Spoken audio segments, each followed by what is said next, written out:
One right now. He was just shot. He had a bench warrant. He failed to appear in court. He had a criminal mischief and 2 counts of violation of probation. And they just brought him to us finally. I was just walking down the street. I guess I had a bench warrant for not appearing in court, and a cop knew me by face and just turned around and picked me up. Okay, the nurse said you can have an extra blanket to roll up to keep your arm up, okay? All right. While you're in your room. Well, he just told me when I asked what had happened to his arm that he was robbing a drug dealer, and he stated that he was trying to be good to keep the drugs off the street. Well, I have a reputation as a drug dealer, a gang member, just a bad kid. Now that I'm 18, it'll just be dropped, won't it? No. It won't? No. That's what juveniles think. I mean, it's up to the judge, but you're not really behaving yourself right now. Yeah, I am. I ain't gotten in no trouble in a couple months. Besides this. I had run away from home when I was 17. Just wasn't talking to my mom, wasn't getting along real well. And so I didn't go to that court date because I wasn't at home. Tell me exactly what happened to your arm. Well, one of my boys told me that this drug dealer was trying to get with his lady. So I had his lady set him up, and I was gonna rob him and take his weed. How'd you have the lady set him up? Because he was trying to get with her. So then she called him over and said that her boy wanted some weed. And when she gave him a hug, I just started hitting him and shit. And then he pulled out the gun. Hitting him with what, your fist? Yeah, and then he pulled out the gun from under the seat and just shot me. And they decided not to charge you with attempted robbery? Mm-hmm. I like the rush of seeing how close I can get to getting caught without actually getting caught. That's kind of what I like to do. Do you think counseling's gonna help you? But no, actually, this getting shot thing helped me. It made me realize when I was close to dying. Well, I was living on the streets until I just got shot, and then when I got shot, I begged my mom to let me come back, and she let me do it, but it's hard out there. Have a seat and we'll give your mom a call.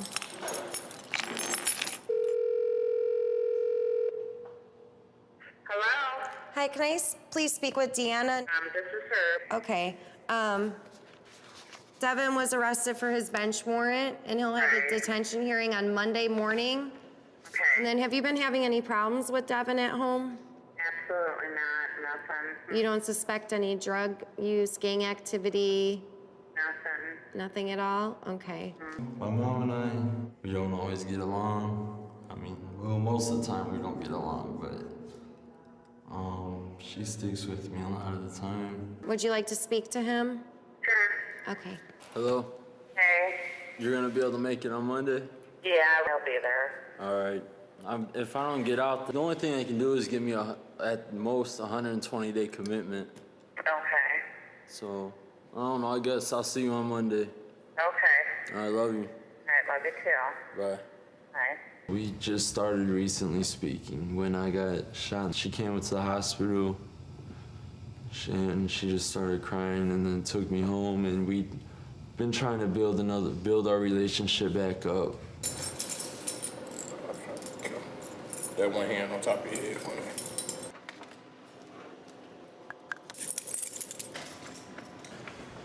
Watch your arm. Got shot. Hey, yeah, shot. Yeah.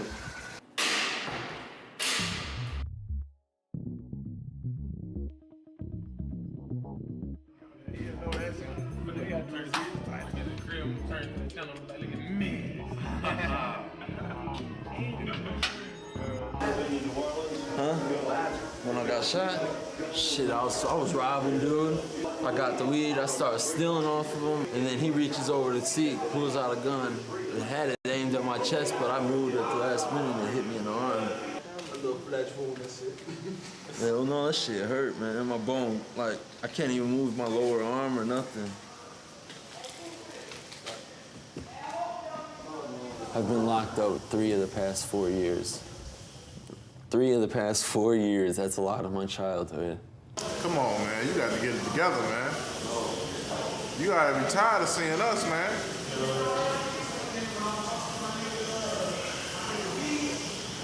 teenage years right down the drain. I mean, this is the time I'm supposed to be having the most fun of my life. I've been inside these damn cells. Can't wait to get out of here and just start a new life.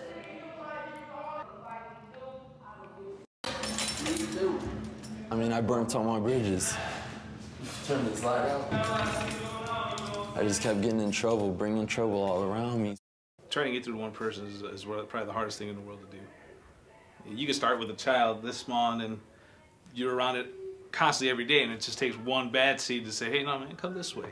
And then there he goes, and you've lost him. At first, I was living with my stepmom. I started bringing drugs and alcohol into her house. She kicked me out. It can be frustrating, and it gets frustrating when you pick up the paper and you know you put in a lot of hard work to a kid, and he or she is about to do 20 to 25 years in prison.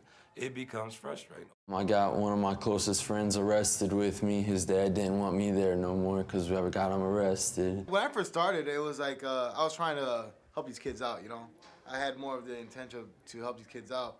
Now, to be honest, I don't really look at it that way no more. And then I was stealing from people that were closest to me, so no one really trusted me anymore.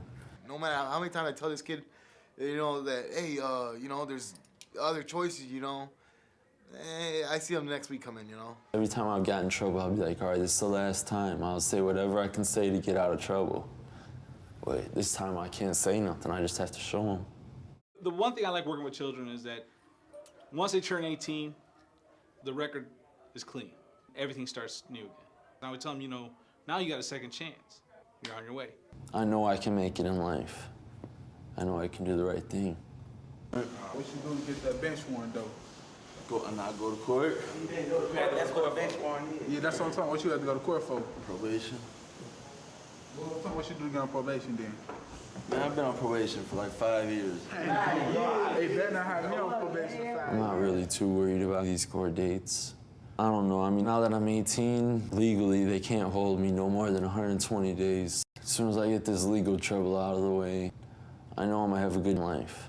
I have all the essential tools and capabilities to carry me anywhere I want to go. But it's just me finding a way to use them.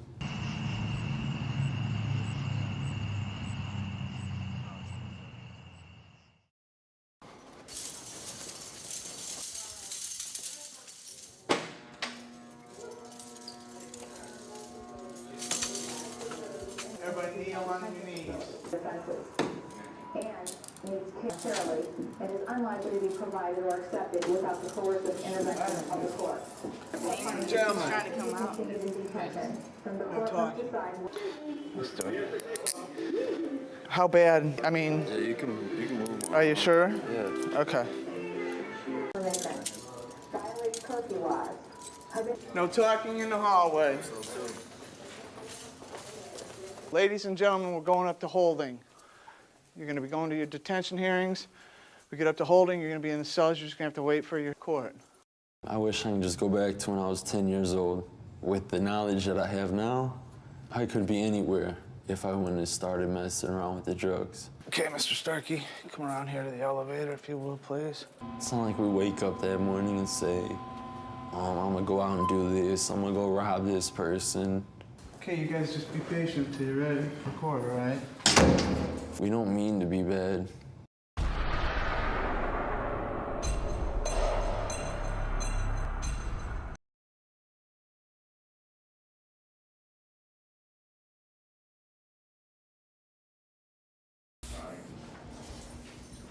I'm sorry, so go ahead. How you feeling? Just anxious, get it over with.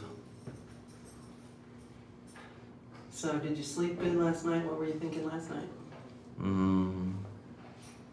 Same thing, pretty much, waiting for the morning to come. Do you know if your mom's out here or Yeah, she's here. anything you would want to say to her at this point? Been through it plenty of times. Can you think about what you might say to the judge when you're in there? Or did you tell the judge?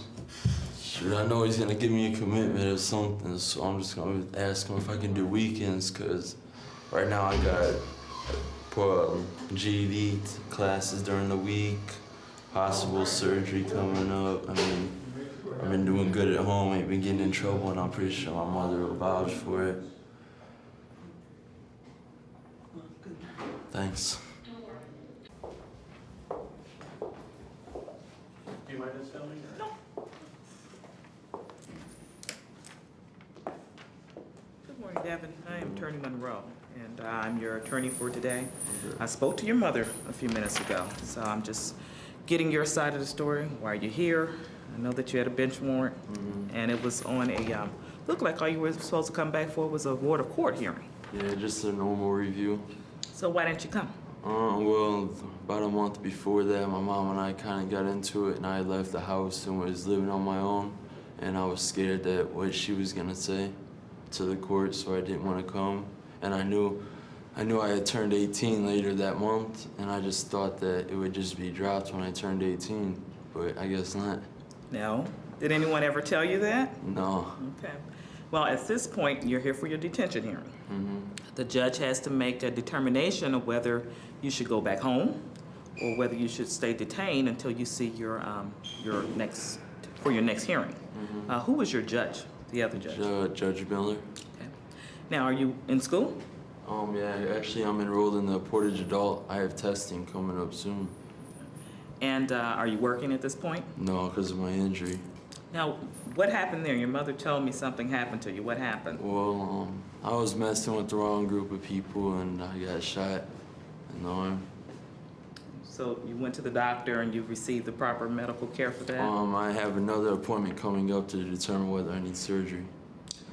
Well, that is some of the things that you need to tell the court, but you also need to explain to the court what you will do if she releases you. Whether you're going to go to school, whether you're going to return to your mother's house and comply with all their rules. I talked to your mother as well as your stepfather. So are you willing to comply with all the rules of the household if you go home? Well, we will see how the judge decides. I want you to make sure that you speak clear, answer all the questions that are put before you, okay? And I'll see you in the court. All right, thank you. You're welcome.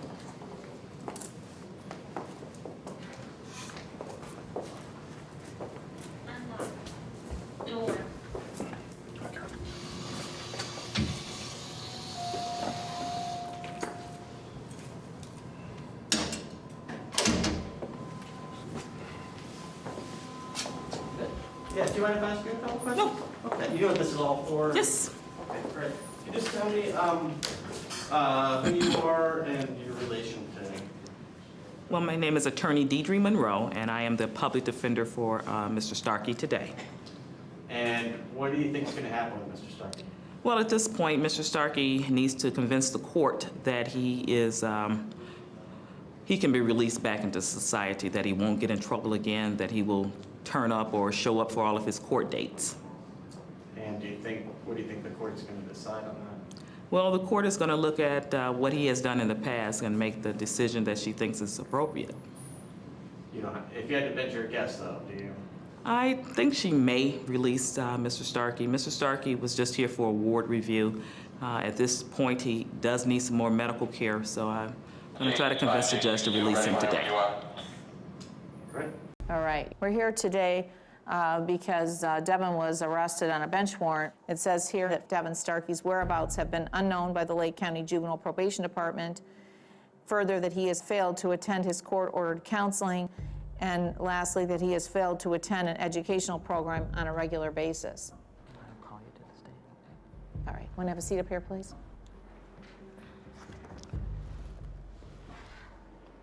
All right, Devon, let's start with counseling. You were ordered by the court to attend counseling, is that correct? Yes, ma'am. Did you attend counseling? I had left the home and was trying to live on my own, so I didn't attend from April to June.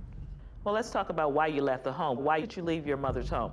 The reason I left is we started getting into arguments. I was getting into a little bit of trouble. I started smoking weed again.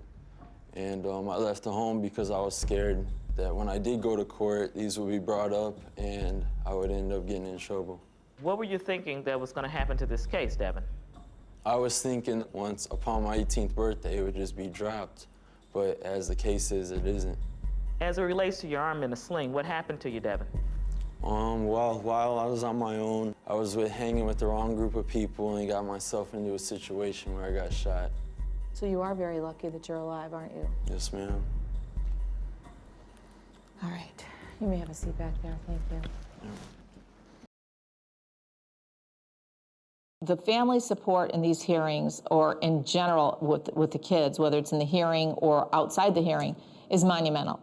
I think if there was one single thing that I could point to be able to predict the success or failure of a young person, is the family involvement and support. Devon's had a lot of services, hasn't he? He absolutely has. Sounds like for about 4 years now, the court's been involved not only with his life, but obviously your life as well. Right. And so he's turned 18 now. You're a family that's had a lot of intervention, and pretty quickly here, there will be none. We are there to back him up 100%. I do have a lot of family support. Everybody's pulling for him, you know, but he has to pull for himself. Mrs. Guzik? Judge, I'm really torn. Everybody's tap dancing around the shooting of Devon. That wasn't a stray bullet that entered his arm. That was a purposeful act in response to something Devon was doing of a criminal nature.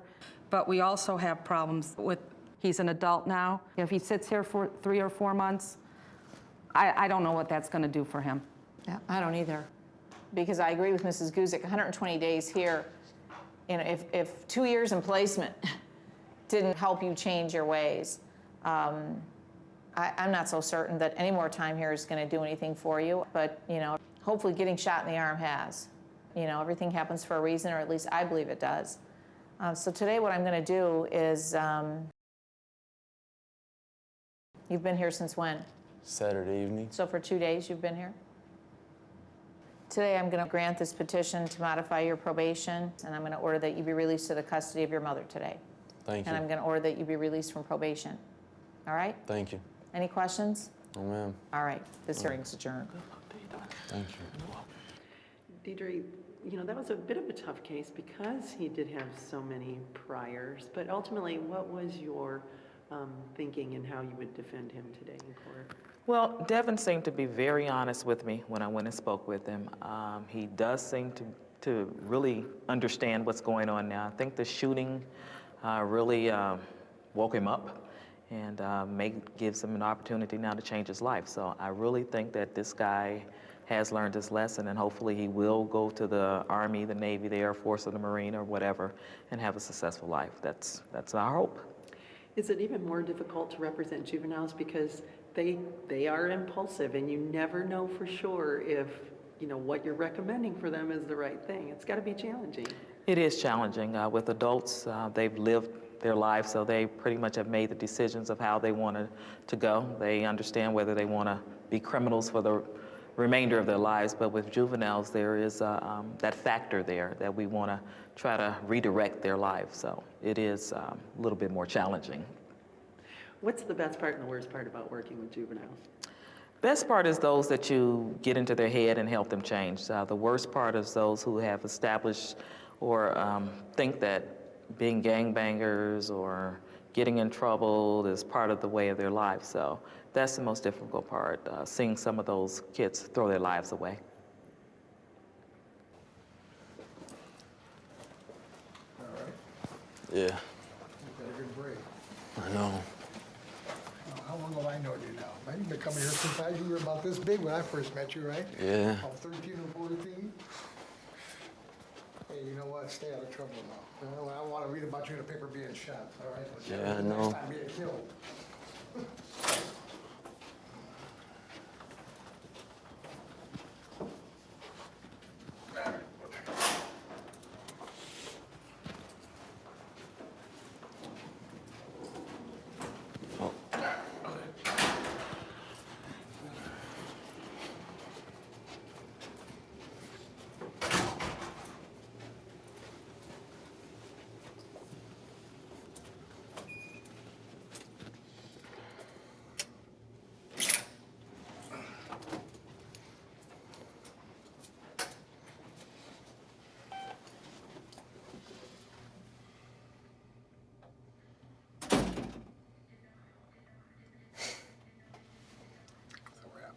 All right.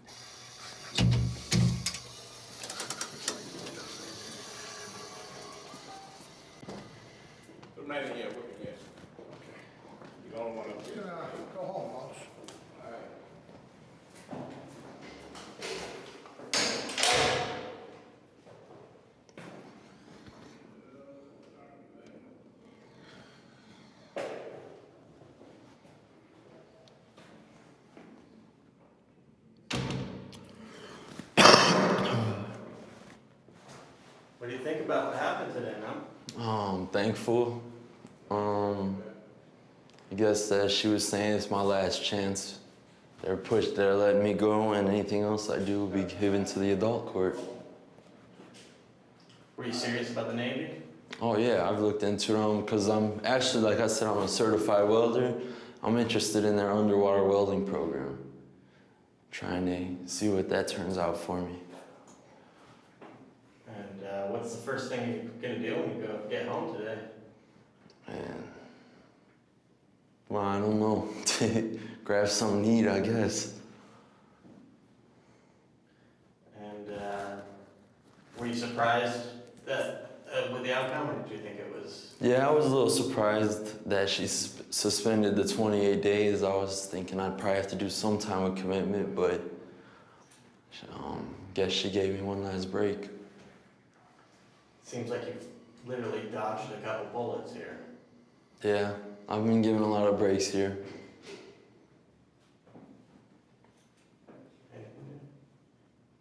No, I'm sorry, can't think of anything. All right, man, congratulations. Thanks. You going down right now?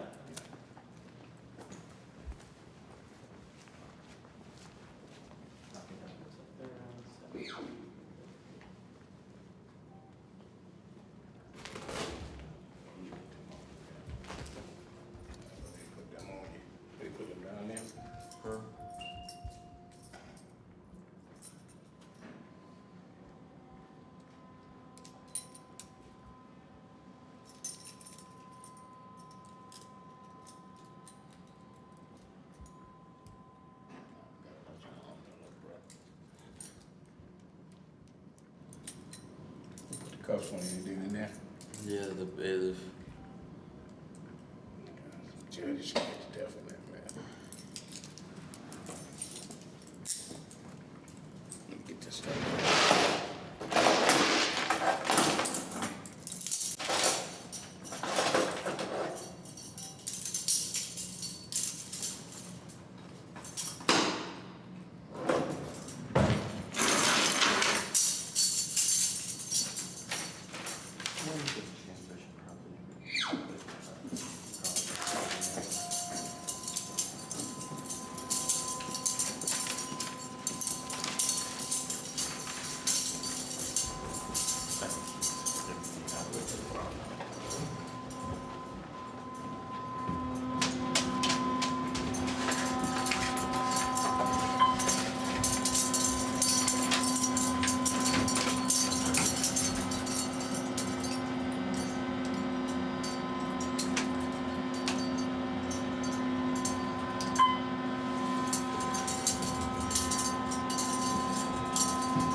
You don't be with it, right?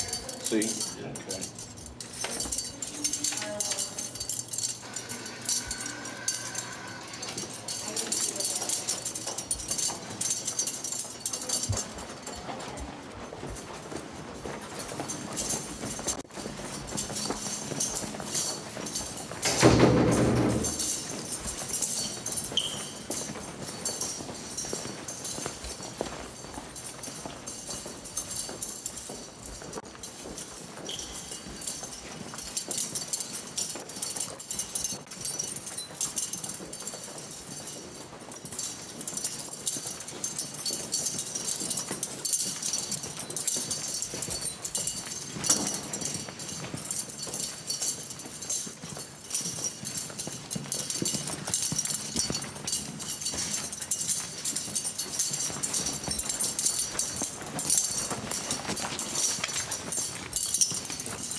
Highly on that. You know, kids down there. Ain't no place to be. It's just a tip of the iceberg.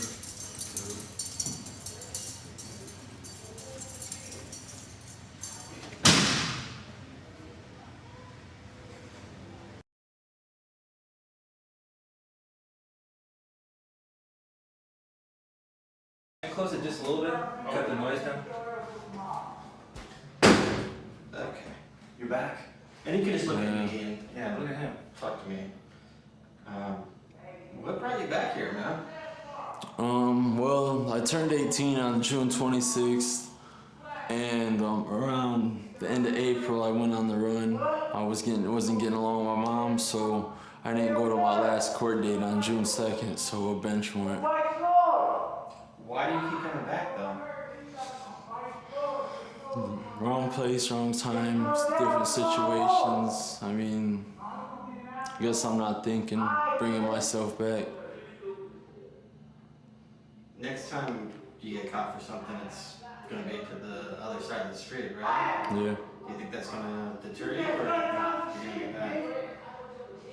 No, I mean, well, this gunshot wound, man, I mean, that kind of turned me around. Made me kind of think, man, I was this close to being killed, and I'm only 18. I ain't even lived half my life yet. I mean, I want to have a family, I want to grow up and do something with my life. I'm tired of coming back into this damn place. I think they're gonna do a longer interview with you in a quieter place. So I think what we just want to know is, how's it feel? You're back here tonight, man.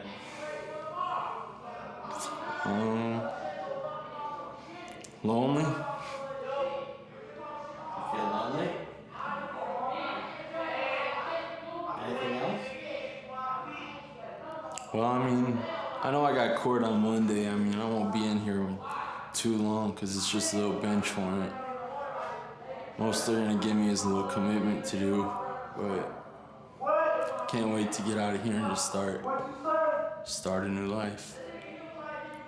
How long have you spent? How much? You're 18. How much of your life have you spent in here? Well, a year in here, 14 months in placement, 9 months in boot camp. So that's what, almost 3 years of my life.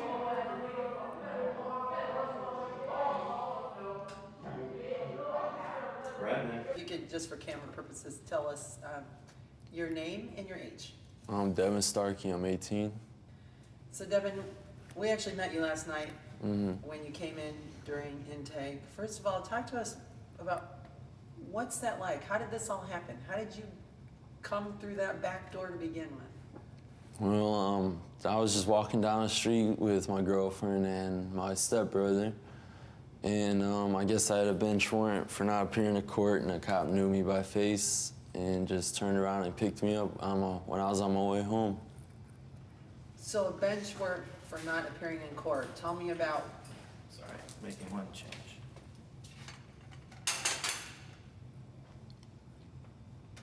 You think it's quiet here, but it's not. But if Oliver's happy, we're all happy. You good, Dave? Thank you. Sorry. Okay.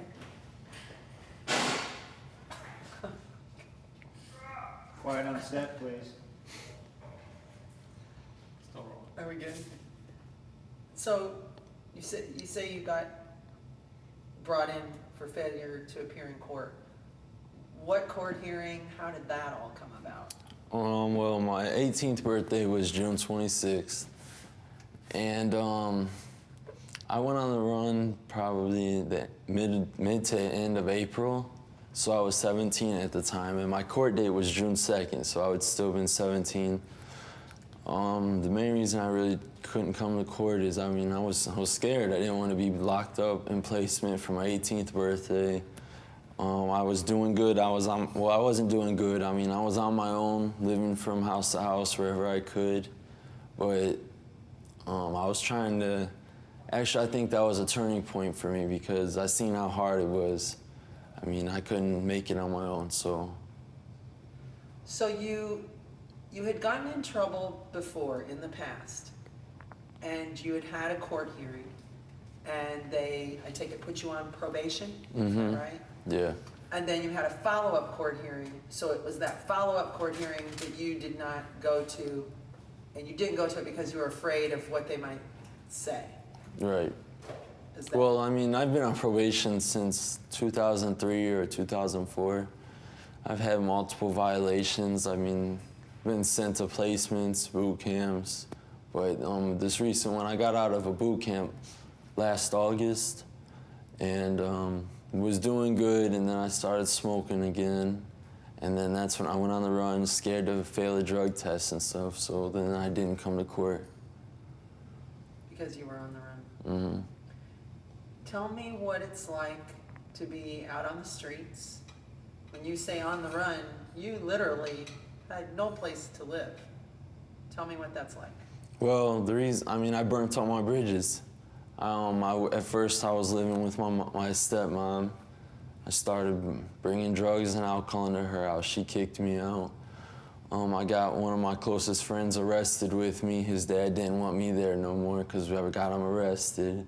I just kept getting in trouble, bringing trouble all around me. So in the end, and then I was stealing from people that were closest to me, so no one really trusted me anymore.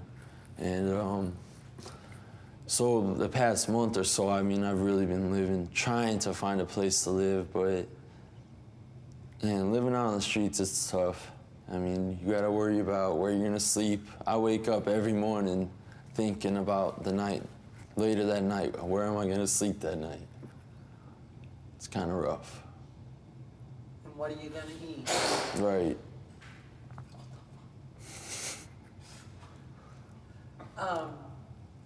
Your mom told us it was a really hard decision for her not to let you come home. Tell me what that was like when you knew you couldn't live at home anymore.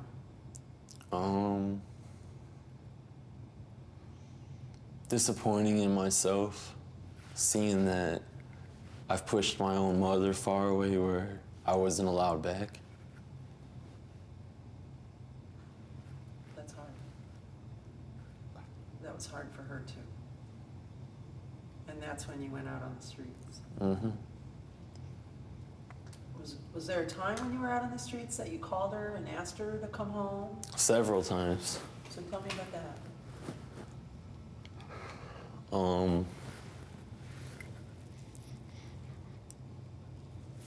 I guess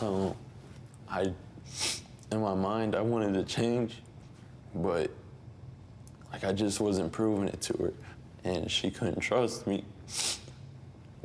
So she had to protect her household.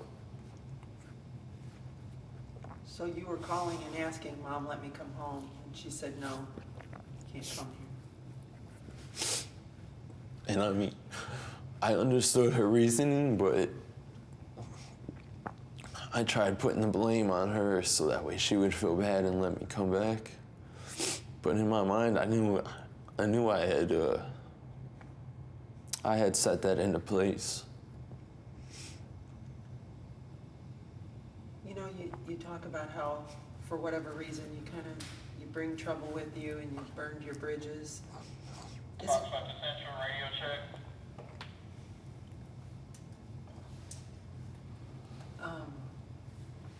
Do you ever stop to think, you know, before you do something, before you smoke or before you bring drugs around, do you ever stop to think, oh, man, maybe I shouldn't do this, this could be trouble, or is it just something that sort of happens? Well, when I say it's just something that sort of happens, I think to myself, well, how can you just let something happen over and over and over and not expect change? I mean, and expect change. If you're doing the same thing, nothing's gonna change. But in a way, I mean, yeah, it kind of happens. It's hard, it's even hard for me to understand sometimes. Have you had counseling? Has counseling worked at all, or what do your counselors say? Or? What I've seen worked for me a lot is a structured environment. Like I've been in placements, the boot camps. I do excellent in there. I don't get in no trouble or nothing, but as soon as I get the freedom of the streets, I'm out on my own. I do whatever comes my way. I mean, I don't care. I mean, disregard for the law, disregard for all authority. Because ultimately, you don't think you're a bad kid, do you? Mm-mm. Tell me what you think other people think of you versus who you really are. Well, I have a pretty good reputation as a drug dealer, a gang member, just a bad kid, bullying. But in my mind, I see myself as a great athlete. I have athletic scholarship options already. A great student, which I have a 3.7 GPA. I mean, I'm really intelligent. I learn on easily. It's just I make bad decisions. But bad decisions don't necessarily mean kids are bad kids. Right. If you could tell other people, what is it you could tell other people that you think they don't understand about kids like you? We don't mean to be bad. It's not like we wake up that morning and say, I'm gonna go out and do this, I'm gonna go rob this person. I mean, sometimes, some kids in the situations, they don't need things, like if they're gonna go stealing, they don't absolutely need it, but in other kids, a situation like mine, when I was on my own, I didn't have anyone giving me money, I had no job, so when I stole something, it's because I needed it. It's not because I wanted it or anything. Do you blame any of it on drugs or alcohol, getting involved in drugs or alcohol or gangs? If you could trace it all the way back, where do you remember it starting? Where did the trouble start? Well, I had this job for the Post Tribune, and I was 14, and it was this guy in a van. He drove us all around, and we would walk up and down houses asking for people to sign up. Well, the kids in that van got me and started smoking weed with them. And then I started filling out fake subscriptions, got in trouble for that. And then the weed that they gave me, I brought to school. I got in trouble at school from that, got expelled. Then the next step was in trouble with the law. And then I was placed on probation because I got mad at the principal for expelling me. So I went out there and damaged his truck. So I got a criminal mischief charge. And then ever since then, it's been so hard for me to just stay clean, and I've been stuck in the system. Do you ever feel hopeless, like there's no way out of the system once you get in? Talk to me about what it's like to actually be in the system. Yeah, I think that every day, but I see plenty of people get in and get out of it. So I know it's not impossible, it's just it's a constant battle. You always have to be thinking, what are you doing? What's this gonna do to you? How's this gonna affect you? So you say you react well to structured environments, and you've been in structured environments before. Tell us a little bit about the various places you've been since you've been in the system, whether that be in placement or boot camp. Tell us about those places. Where have you been? My first time I was sent to Christian Haven. It's a residential placement in Wheatfield. And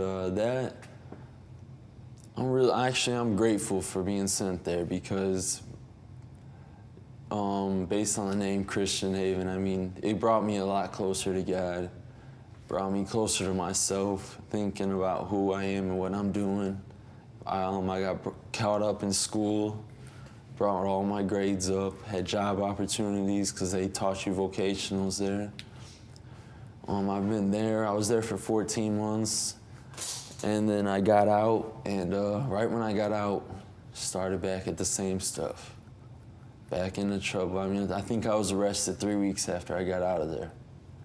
People wonder, how is that possible?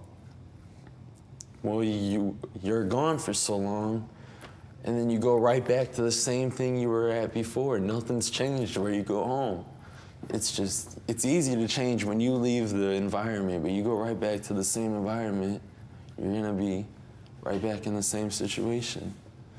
And My past, not this time, but the time before I came here, I was sent to Nevada. It's called Rite of Passage. It's they say it's a placement, but it's a damn boot camp, man. These people are on your butt all the time. And it's so far away from home, you don't get to see your parents or nothing. How long were you there? I was there 9 months. So tell me about that 9 months. What was it like from the time you woke up in the morning until the time you went to bed at night? You woke up at 5 in the morning, you put your sweats on and you go run 3 miles. Then you go to breakfast. Then you go right out, straight from breakfast to, you don't even get to use bathrooms, you go to porta potties during the day. And you get 30 seconds, and 30 seconds in there, well, right after that you go do an 18-20, which is 18 different exercises, 20 reps. And then after that, then you go to, it's called a GGM, a guided group meeting. It's 45 minutes long, and you just bring up what your issues are. Bring up any problems you have with your peers, something to just settle disagreements throughout the day. After that, you go to school for an hour and a half. Then after that, you do a cadence run, which is a 2 miles.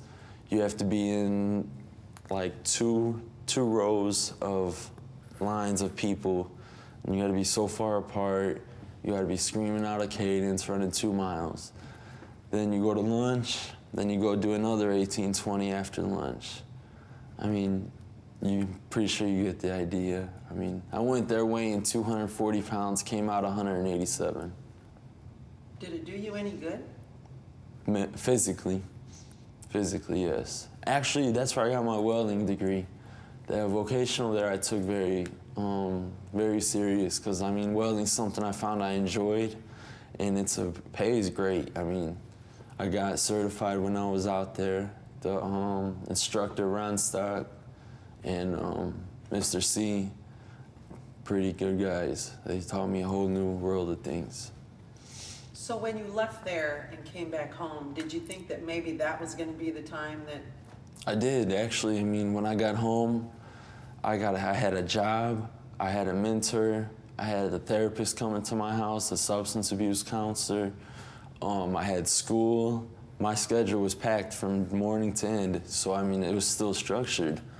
But once they seen their stuff was going well, they started to put me back into the same environment I was in. And then I had lost my job. I got arrested with a half pound of weed. My car got impounded. And then that's when my mom started seeing I'm risking her house. And I've been pretty much on my own since. So you're less than 24 hours away from your court hearing tomorrow. Tell me what's going through your mind as you think about another court date, another juvenile court date. Oh, man. Not really, not much, because, I mean, I've been through so many of these court dates. I don't know, I mean, it's right now in my head, it's a 50-50, detained or released, because it's my detention hearing. But I know now that I'm 18, legally they can't hold me no more than 120 days, so I'm not really too worried about it, but at least I get this out of the way, this warrant, and be able to move on. Have you talked to your probation officer yet or anything? No. So you say the most they can give you, I know by law, is 120 days. Yeah. How do you think you'll react if they re-detain you? I mean, I'm gonna be upset, yeah, but what can I do? I don't got a key just to walk out. I'm gonna have to do it and just wait. Is there, since you're 18, is there any fear that they might try and waive you to adult? Tell me about any thoughts you might have on the fact that you're 18. Well, I really don't think that they'd waive me because I haven't committed any recent crimes. Haven't had any charges pressed since not even since I was 17, I didn't really get any charges. It was just a basic bench warrant that landed me here this time because I didn't go to my court hearing, which was gonna let me be released from probation. Do you think you'll be able to tell the judge in court if she asks you, what were you thinking? Why didn't you show up for your court date? What are you prepared to tell her? I was on my own, I was scared. I mean, you think about it, a judge, you got this prosecutor, that's a lot of big people to go against when you're just by yourself. I wasn't with my mom, we weren't speaking, so it was just me. And you didn't want to have to face that alone. Right. So what is your relationship with your mom now? Talk to me about your mom and what you think your relationship is now. Well, we just started recently speaking when I got shot in the arm on the 5th of August. That's when she came to the hospital and she just started crying and then took me home, and we'd been trying to build our relationship back up. But I'm grateful for her because she's always stuck there for me, even though I push her away. Do you feel like you've put her through a lot and she's also put you through a lot? Yeah. Talk to me a little bit about the night that you got shot. Kind of set the scene for us. I was out with some friends, drinking a little bit. An opportunity came for me to make some money, and I guess I was messing with the wrong guy at the wrong time, and I got shot. But that was something that got me thinking a lot. I mean, I've still been thinking since this happened. I should be dead right now. The only reason I'm not is because I moved at the last second.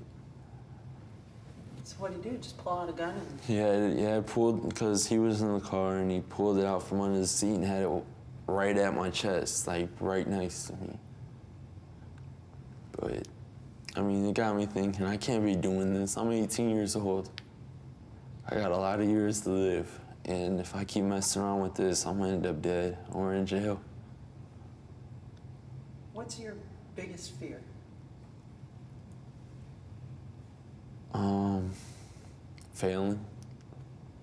Failing at life. Because I know I have all the essential tools and capabilities to carry me anywhere I want to go. But it's just me finding a way to use them. What or who could help you do that? If you... I don't think anyone. I mean, I told you yesterday, I'm the type of person that learns from what I go through. Somebody can tell me over and over and over, don't do this, this is what will happen. I won't believe them until I do it for myself. And right now I'm searching through me to find what I want to do. And I think really my girlfriend Caitlin, she's got a real inspiration on me. She always pushes me not to go with my friends, pushes me, and the night I got shot, right before it happened, I talked to her. I was on the phone with her and she was like, she was telling me, don't do it, you're gonna get shot one of these days. And then that same night,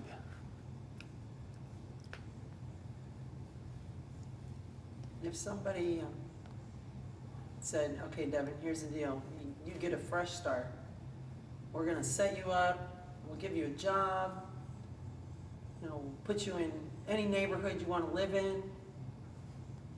Do you think your life could be totally different? Do you most definitely. I was just the night before I got arrested, Friday night, I was sitting there talking with Caitlin, and I was telling her, I was like, I wish I could just go back to when I was 10 years old.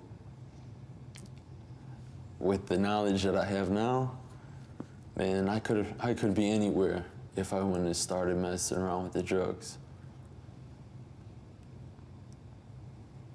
As soon as I get this legal trouble out of the way, I mean, I know I'm gonna have a good job. I want to start a family, and I think that having a family of my own, it'll just show me that I know I can make it in life. I know I can do the right thing. Who do you want to prove that to more than anybody? Myself.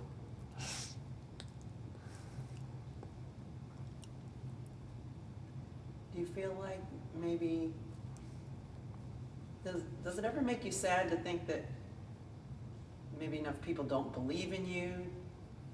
I've had kids tell me, you know what, I know I'm a good kid, I believe in myself, I just don't feel like anybody else believes in me anymore.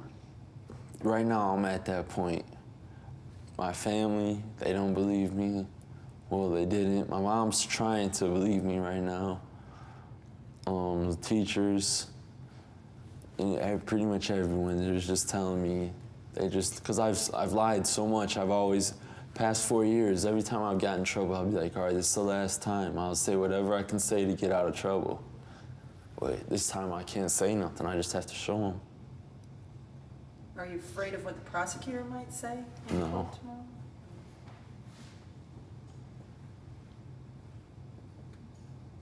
What do you think would be the best outcome from court tomorrow? What do you hope? Release, discharge from probation, because I'm 18. I mean, I hope the judge will just sit there and just be like, look, we're done. Juvenile's done with you. You're 18 years old. You're in trouble from here on. You're going to the county. There's nothing else they can do, pretty much. And I'm hoping for that because I know, right now, I mean, I have a job coming right now. I got my GED testing on the 3rd. I'm back in school. I'm trying to get this apprenticeship as a welder. I got a lot of good things going for me right now. I'm working on my relationship. My mom let me come back home. So it's not like I'm out running the streets anymore. And my mom set very firm ground rules for me to come back home. And we both agreed the first violation of them, I'm back out. Because this is a big step of trust for her. Do you think you can do it? Yeah. You've obviously had a lot of contact with police over the years. Do you feel like you've been treated fairly by law enforcement, or do you ever feel like you've been targeted by law enforcement? What's your experience been and how you've been treated? Well, the first couple times, I was treated fairly, but once they started having to return to the home, they get less and less patient with me, less and less courteous. But in a way, I just think, I mean, I've done it to I'm doing it to myself. There's no reason they should have to come back and back and back just because of the things that I do. Sort of on the same line, you've been on probation in the past. What's your experience been with your probation officers? Do you feel that probation works? Actually, I think I've had a wonderful probation officer, Dave Plavick. He's stuck with me every time. He's helped me, given me plenty of chances, but at the same time, he's put his foot down plenty of times when I've gone too far. What's the toughest thing about being on probation? Tell me about probation. If a kid's never been on probation, what's the good and the bad of probation? And the good, they gave you a chance and they didn't lock you up. The bad, you have to stay on this thin line. You don't have any margin for error or you're hit. Do they interact a lot with you? Do you see them a lot? Do you talk to them? How much? Not really. To be honest, not really. I mean, the only time I did see him is when I contacted him, or I think my probation officer showed up maybe 3 times since I've been out to my house. What about being in a place like this, in a detention center? Tell me what it's like to actually be detained. Well, no matter how much filming you guys do here, it's not showing nothing what it's like, because I guarantee it's completely different when you're gone. I mean, I've been here I've been here 4 times. This is the first time you guys have been here. Usually, half the time, like I was telling them earlier, they don't let you brush your teeth, maybe once a week. They barely give you bars of soap in the shower. They'll give you one towel. I mean, they humiliate you. I've seen it personally where a kid was talking to a DO disrespectfully. He opened up the kid's tray and spit in his food and gave it to him. They do not treat you fair here at all. They don't care. This is just a job for them, and they can do whatever they want because they're the law here. So what's the hardest part for you about being locked up in a place like this? Not taking their crap. I mean, you have to take it, otherwise you're not getting out of here. You're just gonna catch more charges. What's it like to sleep here? There is no sleep. I mean, these kids banging on the doors. I mean, that's a pretty loud noise when you think about it. Every door down this hallway, people screaming, I mean, banging on walls. Throughout the night, you hear that loud-ass toilet flushing. No privacy. I mean, the floors are dirty. It's disgusting. I mean, you sleep in some whitey-tighties, no clothes. They give you a couple thin-ass blankets. Not a fun place to be. No.